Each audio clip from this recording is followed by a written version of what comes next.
시청자 여러분 안녕하십니까? 복지TV 뉴스입니다.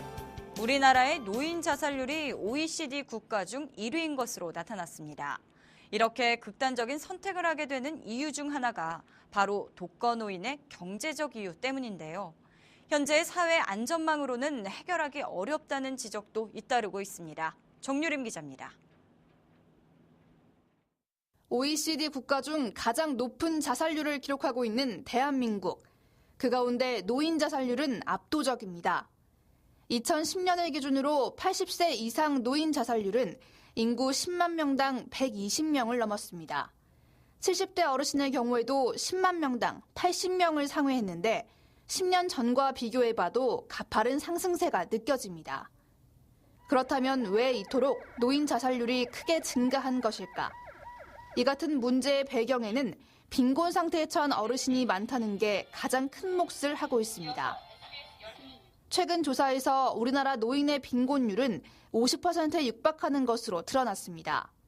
OECD 평균에 비해 노인 빈곤율이 4배 가까이 높고 프랑스와 비교했을 땐 9배가 넘는 수치입니다. 여기에 2명 중 1명은 건강 문제를 안고 있을 정도로 아파도 제대로 치료받지 못하는 게 현실입니다. 전문가들은 노인 빈곤이 자살 문제로까지 비화하는 현실 속에 독거노인을 위한 탄탄한 사회 안전망 구축이 시급하다고 말합니다. 그래서 지금 현재 노인분들에게 충분한 생활비를 좀 보장을 하는 것이 1단계로 필요하고 무엇보다 의료 문제를 좀 편안하게 해결하실 수 있도록 예를 들어 의료급여에서만큼은 부양의무자 기준을 우선 폐지한다든지 특히 노인분들에게는 우선 폐지한다든지 이런 좀 시도가 있어야 되는 거 아닌가 싶습니다. 생애 끝자락에서 스스로 삶을 마감하는 나홀로 노인들. 복지 사각지대에 방치돼 있는 이들의 빈곤, 고립 문제를 해결하기 위해 정부의 맞춤형 지원 정책이 시급해 보입니다. 복지TV 뉴스 정유림입니다. 이렇게 자살에 이르게까지 하는 노인 빈곤도 심각하지만 앞으로 노인이 될 세대들도 빈곤에서 벗어나기 어렵다는 것 또한 문제입니다. 보건사회연구원의 조사에 따르면 우리나라 국민의 빈곤 탈출률은 8년 새 최저치를 기록했습니다. 보사연은 다양한 인구 집단별 생활 실태와 복지 욕구를 조사하기 위해 지난 2006년 1차 년도 조사를 시작으로 매년 한국복지 패널 조사를 하고 있습니다. 보고서에 따르면 이전 조사에서 저소득층이었던 사람 중 중산층 또는 고소득층으로 이동한 사람의 비중은 22.6%로 빈곤 탈출률이 역대 최저였다고 밝혔습니다. 반면 고소득층이 계속 고소득층으로 남은 확률은 77.3%로 직전 조사보다 2.1%포인트 올라갔고 고소득층에서 저소득층이 된 사람은 0.4%로 역대 조사 중 가장 낮았습니다. 장애인들이 언제 어디서나 다양한 대체 자료 원문을 활용할 수 있는 서비스가 시작됐는데요. 전국의 장애인 도서관이 소장하고 있는 수십만여 건의 자료를 한 번에 검색할 수 있다고 합니다. 박정인 기자입니다. 현장과 함께하는 사회 문제라는 도서를 클릭합니다. 끝나는 무렵까지 영향을 미치던 곧이어 책에 쓰여 있는 글자가 음성으로 지원됩니다. 그동안 장애인들은 점자 자료나 녹음 자료 등 읽고 싶은 대체 자료를 이용하려면 도서관을 방문하거나 인터넷으로 각각 검색해서 접근할 수밖에 없었습니다. 이에 국립중앙도서관은 장애인들이 전국의 도서관이 소장하고 있는 장애인용 대체 자료를 통합해 검색하고 이용할 수 있는 서비스를 시작했습니다. 이 시스템을 활용하면 전국의 장애인 도서관이 소장하고 있는 약 41만여 건의 대체 자료를 한 번에 검색해 이용할 수 있게 됩니다. 특히 이번 서비스는 컴퓨터 PC뿐만 아니라 태블릿 PC 애플리케이션에서 시각장애인들이 편하게 이용할 수 있는 음성 서비스도 지원이 됩니다. 저희가 이번에 개발한 건 시각장애인 전용 어플리케이션을 만들었습니다. 이 부분은 이제 원래 홈페이지 상에서 이제 웹 접근성이나 여러 가지 이제 편의성을 이제 일반인들과 동등한 입장에서 같은 편의를 제공하자는 취지가 있었는데 그런 것들을 하다 보니까 거기 불편사항들이 좀 많이 도출이 돼가지고 시각장애인 전용 어플리케이션을 만들게 되었습니다. 한편 도서관은 원문 서비스를 이용하기 위해서는 보건복지부 등록장애인으로서 해당 기관에 등록된 회원이어야 한다고 말했습니다. 복지TV 뉴스 박정인입니다. 정부와 새누리당은 어린이집 아동학대 사건을 막기 위한 대책의 하나로 보육교사 자격증 취득 과정을 국가시험으로 전환하는 방안을 추진하기로 했습니다. 보건복지부는 국회에서 열린 당정 간담회에서 이러한 내용의 어린이집 아동학대 근절 대책을 보고했습니다. 대책에 따르면 보육교사 국가시험에 응시하기 위해서는 인성교육과 안전교육 등을 포함한 보육 관련 교과목을 이수하고 인성검사를 받아야 합니다. 또 앞으로 어린이집을 인가받기 위해서는 CCTV를 의무적으로 설치해야 하며 기존 시설은 최대한 빠른 시일 내에 설치하도록 세분화했습니다.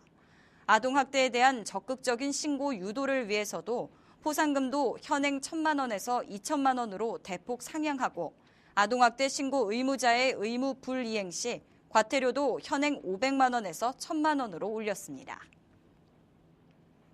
경기도 내 다문화 가족들이 함께하는 캠프가 열렸습니다.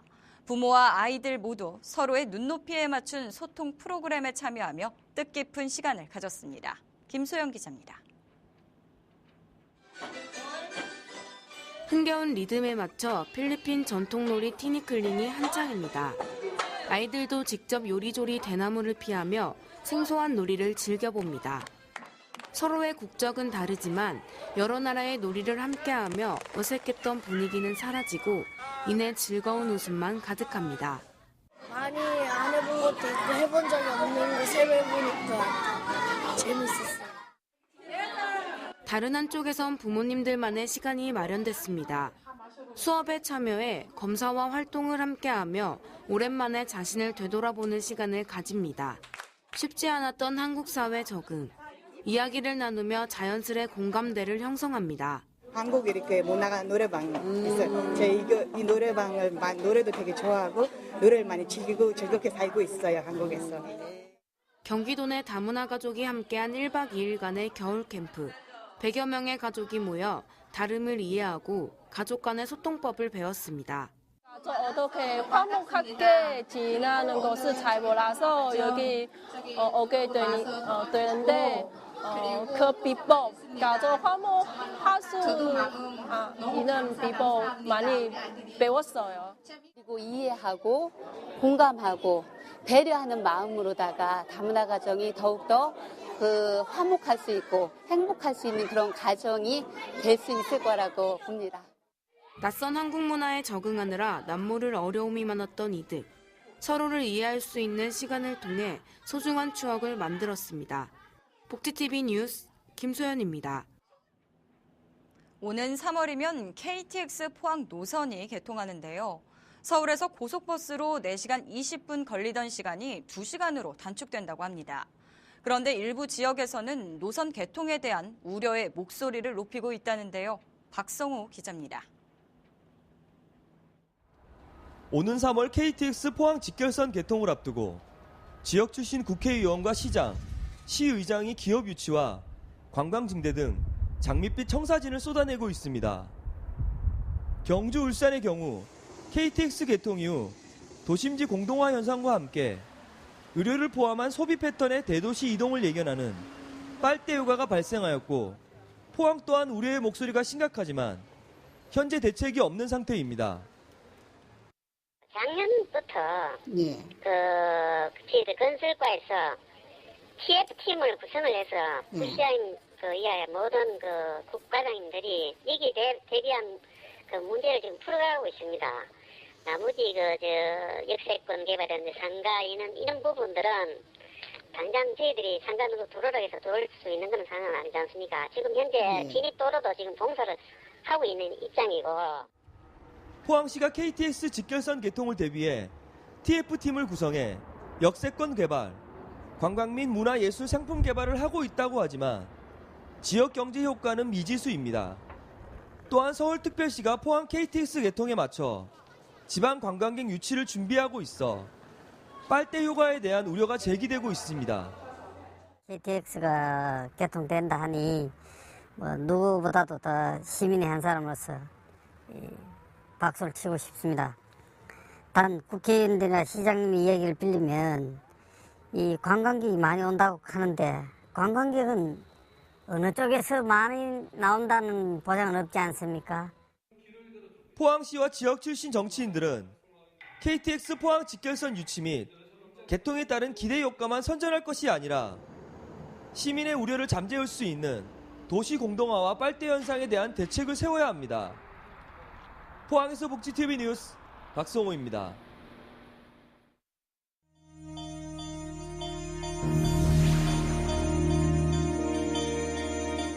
이어서 간추린 뉴스를 전해드립니다. 광주 고등법원 전주 제1형사부가 시설 장애인들을 수차례 성폭행한 혐의로 기소된 전주장애인복지시설재단 자림원의 전 원장과 재단 산하 보호작업장 전 원장에게 각각 징역 13년을 선고했습니다. 또 10년간의 신상 정보 공개와 위치 추적 전자장치 부착을 명했습니다. 아시아나 항공사 비행기 탑승 과정 중 다친 중증 장애인이 항공사와 병원비를 놓고 갈등을 빚고 있습니다. 지난해 9월 임 씨는 기내 휠체어를 이용하던 중 몸이 휠체어 밖으로 떨어져 허리와 골반 부근에 타박상을 입었습니다. 이에 아시아나는 병원비에 대한 100% 과실을 인정하기에는 균형을 잃어 넘어진 임 씨의 과실도 있다며 20%는 임 씨가 부담해야 한다고 말했습니다. 한편 임 씨는 기초생활수급자로 현재까지 병원비만 1,900만 원이 나온 상황입니다. 서울시는 올 한 해 보도 파손과 치마, 경계석 파손 등 보행 불편 사항을 모니터링해 신고하는 707명의 서울시 거리 모니터링단이 활동한다고 밝혔습니다. 올해는 교통약자인 시각장애인과 지체장애인도 점자 블록과 보도 블록 턱 낮춤 공사 시에 직접 거리 모니터링에 참여합니다. 서울 영등포구가 장애인들이 택배를 통해 도서관에 책을 빌려볼 수 있도록 돕는 도서 택배 서비스, 책나래 서비스를 확대한다고 밝혔습니다. 기존에는 대림 도서관 홈페이지에서만 신청할 수 있었지만 앞으로 선유 도서관과 정보문화 도서관에서도 이용할 수 있습니다. 창원시는 대중 목욕탕에 접근이 어려운 중증 장애인들을 위해 진해구 풍호동에 진해 장애인 목욕탕의 문을 열었습니다. 진해구 충장로 603번 길에 자리한 목욕탕은 사업비 12억 4,300만 원을 들여 지하 1층, 지상 3층 규모로 남녀 목욕탕과 장애인용 엘리베이터, 체력 단련실 등을 갖추고 있습니다. 또 건물 내 모든 문은 자동으로 열고 닫히며 욕탕 턱이 낮고 미끄럼 방지 시설 등 장애인 편의 시설이 설치돼 있습니다.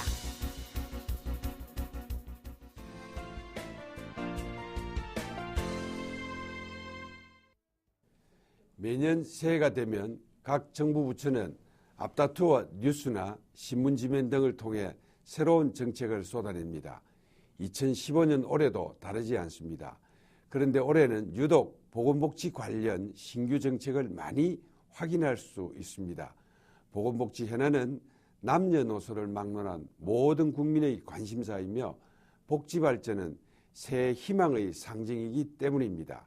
2015년 가장 큰 변화는 바로 담뱃값 인상입니다. 2,000원이나 올랐으니 흡연자들에게만큼은 무엇보다 중요한 변화라 할 만합니다. 담뱃값 인상이 흡연율 하락으로 이어질지는 두고 보아야 하겠습니다.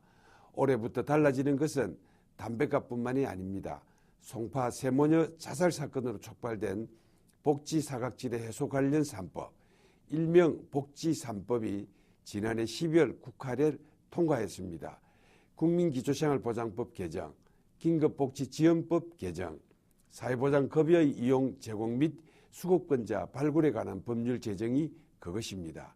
이 중 특히 극빈층을 위한 복지제도의 근간인 국민기초생활보장법 개정안에 따르면 최저 수준과 별도로 중위소득의 개념을 정의하고 부양기준을 완화하여 부양의무자가 수급자를 부양하고도 중위소득 수준의 생활을 유지할 수 있도록 하고 있습니다.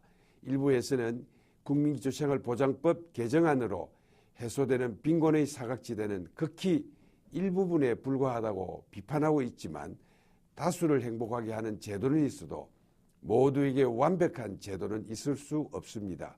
중요한 것은 국가의 재정 여건을 고려하여 도움이 꼭 필요한 곳에 맞춤형 지원을 통하여 사회안전망을 지속적으로 탄탄하게 형성하는 것입니다.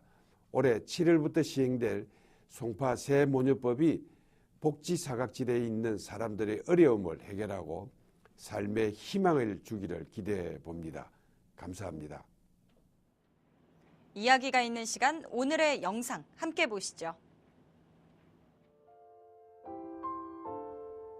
밤 늦은 시각 서울 시내의 한 지하철역.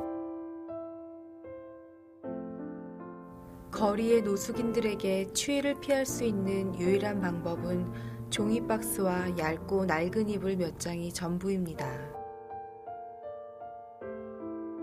작년 노숙인 지원 대책으로 마련된 응급대피소는 아직 모두를 위한 공간은 아닌 듯합니다. 추운 겨울, 이 노숙인에게 추위를 피할 수 있는 공간을 마련해 주는 것도 좋지만 무엇보다도 노숙인이 자활할 수 있도록 돕는 실질적인 정책 마련 또한 중요하지 않을까요? 이상으로 복지TV 뉴스를 마칩니다. 시청해 주신 여러분 고맙습니다.